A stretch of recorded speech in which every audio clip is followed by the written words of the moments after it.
सभी को डॉक्टर गजानंद आर्य का नमस्ते।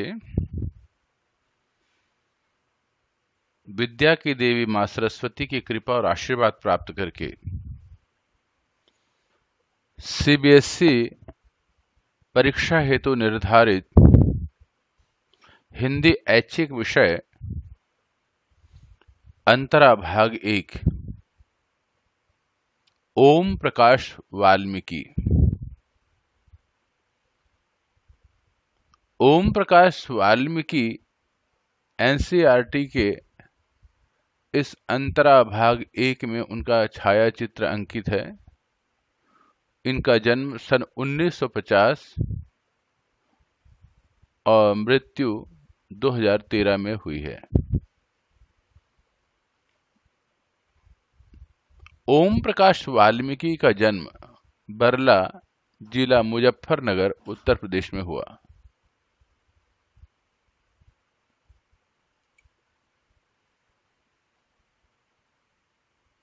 उनका बचपन सामाजिक एवं आर्थिक कठिनाइयों में बीता। पढ़ाई के दौरान उन्हें अनेक आर्थिक, सामाजिक और मानसिक कष्ट झेलने पड़े। अर्थात लेखक ने अपनी शिक्षा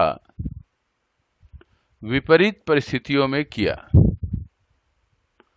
यद्यपि घर में और समाज में निम्न जाति के होने की वजह से सामाजिक परेशानियों से गुजरना पड़ा और घर में आर्थिक तंगी तो ही थी ही। आर्थिक तंगी का मतलब पैसे घर में नहीं थे, धन का अभाव था और समाज में वो तिरस्कृत थे निम्न जाति के होने की वजह से, जिसकी वजह से इन दोनों की वजह से उनको मानसिक कष्ट, मानसिक परेशानियां हुई। वाल्मीकि जी कुछ समय तक महाराष्ट्र में रहे। वहां वे दलित लेखकों के संपर्क में आए और उनकी प्रेरणा से डॉक्टर भीमराव अंबेडकर की रचनाओं का अध्ययन किया। दलित लेखक का मतलब ऐसे लेखक जो निम्न जाति के थे, नीची जात के थे, लेकिन वो पढ़े लिखे थे, विद्वान थे, योग्य थे और अपने लेखन से उन्होंने अपना स्थान प्राप्त किया था। डॉक्टर भीमराव अंबेडकर भी निम्न जाति के थे, लेकिन शिक्षा के बलबूते पर, पढ़ाई के कारण उन्होंने अपना स्थान भारतवर्ष के सर्वश्रेष्ठ चिंतकों में अपना नाम रखा। इसीलिए लेखक इस बात को यह स्पष्ट तौर से मानते हैं कि शिक्षा ही एक ऐसा है व्यक्ति को मानसिक और सामाजिक तौर से बलवान बनाता है, आर्थिक दृष्टि भी सुधरती है। इससे उनकी रचना दृष्टि में बुनियादी परिवर्तन हुआ। बुनियादी का मतलब होता है सामान्य, गहराई से परिवर्तन हुआ। आजकल वे देहरादून स्थित opto electricals factory, ordnance factories, Bharat सरकार में एक अधिकारी के रूप में कार्यरत हैं। कार्यरत का मतलब काम कर रहे हैं। जब लेखक ने इस बात का प्रकाशन किया या अंतरा में इसका प्रकाशन हुआ, तब वो जीवित थे, अर्थात 2013 से पहले की बात है ये। हिंदी में दलित साहित्य के विकास में ओम प्रकाश वाल्मीकि की महत्वपूर्ण भूमिका है। दलित साहित्य का विकास, इसका मतलब यह है निम्न जातियों की परेशानियां, नीची जात के लोगों की परेशानियां, उनको इन्होंने समाज में ध्यान आकर्षित किया और उसको सुधारने के लिए सामाजिक और सरकारी स्तर पर अपनी आवाज उठाई। अपने लेखन से उन्होंने अपने लेखन में जातीय अपमान और उत्पीड़न का जीवंत वर्णन किया है। तो किस प्रकार निम्न जाति के होने से अपमान सहना पड़ता है और बड़े जाति के लोग या संपन्न लोग, उच्च वर्ग के लोग, उनका कैसे उत्पीड़न करते हैं, इसका वर्णन उसमें आपको मिलेगा, उसकी कहानी में। और भारतीय समाज के अनछुए पहलुओं को पाठक के समक्ष प्रस्तुत किया है। पाठक के सामने में, समक्ष माने सामने, प्रस्तुत किया है। अर्थात पाठक जो है, जब इस चीजों को पढ़ेंगे तो अनछुए पहलू, वो जो हमारे सामने में आंखों से नजर तो नहीं आता, लेकिन मन के अंदर कैसे परेशानियां होती हैं, कैसे सामाजिक बहिष्कार होता है, उन सब बातों को उन्होंने बहुत ही गहराई से लिखा है। वे जानते हैं कि दलित ही दलित की पीड़ा को बेहतर ढंग से समझ सकता है और वही उस अनुभव की प्रामाणिक अभिव्यक्ति कर सकता है। अर्थात कोई दलित व्यक्ति ही दलितों की समस्या को, जो उस अनुभव से गुजरा हो और शिक्षा से युक्त हो, वही व्यक्ति उसको प्रामाणिकता से उसको अभिव्यक्त कर सकता था, लिख सकता है और सबके सामने में प्रस्तुत कर सकता है, समाज के सामने में। उन्होंने सृजनात्मक साहित्य के साथ साथ आलोचनात्मक लेखन भी किया है। सृजनात्मक का मतलब ऐसी बातें जिससे समाज का, परिवार का, मनुष्य जाति का सृजन हो, निर्माण हो। आलोचना का मतलब यह होता है सही और गलत दोनों ही पक्षों का उन्होंने आलोचना की है और जो सत्यता है उसको लिखा है। उनकी भाषा सहज, तथ्यपरक और आवेगमयी है।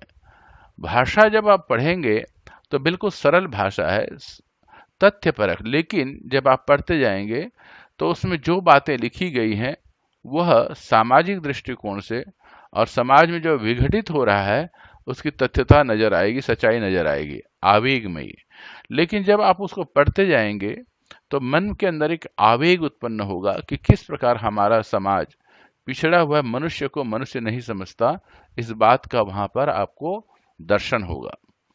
उसमें व्यंग के गहरा पुट भी दिखता है, अर्थात वो जो बात कहते हैं समाज में एक तरफ दिखाने के लिए कुछ है और बोलने के लिए कुछ है, ये सारा गहरा पुट नजर आता है।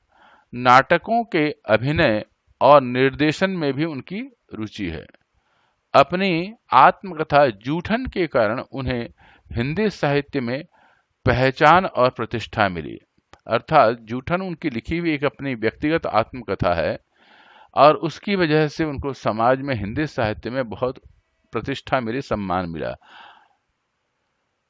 उन्हें 1993 में डॉक्टर अंबेडकर राष्ट्रीय पुरस्कार, सन 1995 में परिवेश सम्मान से अलंकृत किया जा चुका। अर्थात उनको 2 सम्मान प्राप्त हुए, एक 1993 में, एक 1995 में।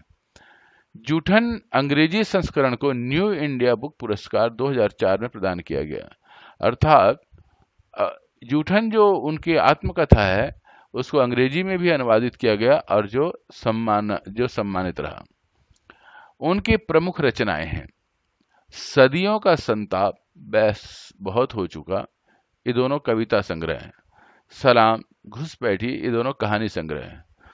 दलित साहित्य का सौंदर्य शास्त्र तथा जूठन, ये दोनों आत्मकथा है। पाठ्य पुस्तक में संकलित कहानी खाना बदोश में मजदूरी करके किसी तरह गुजर बसर कर रहे मजदूर वर्ग के शोषण और यातना का चित्रित किया गया है।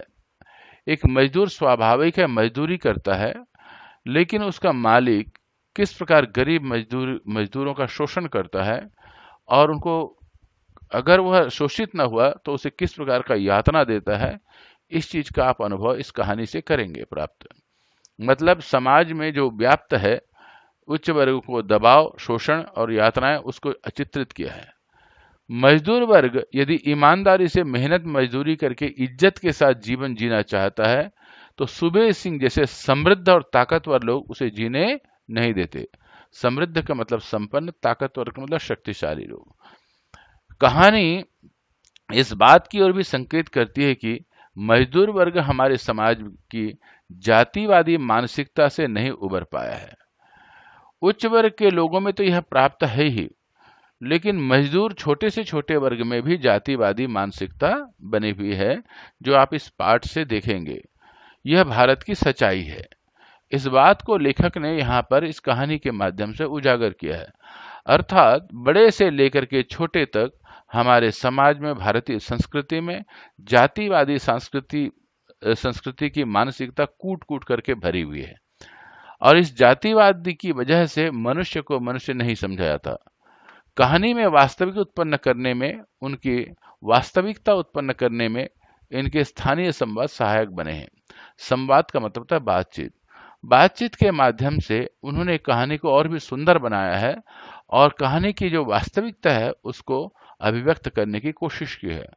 कुल मिलाकर के खाना बदोश इस पाठ के अंदर शोषित वर्गों के यातना और उनका शोषण को, समृद्ध और ताकतवर किस प्रकार की मानसिकता है, और जातिवादी खास तौर से मानसिकता इस समाज में कूट कूट करके भरा हुआ है, इस बात पर लेखक ओम प्रकाश वाल्मीकि बड़े सुंदर तरीके से इस भाव को उठाते हैं। अब हम इस पाठ को पढ़ेंगे।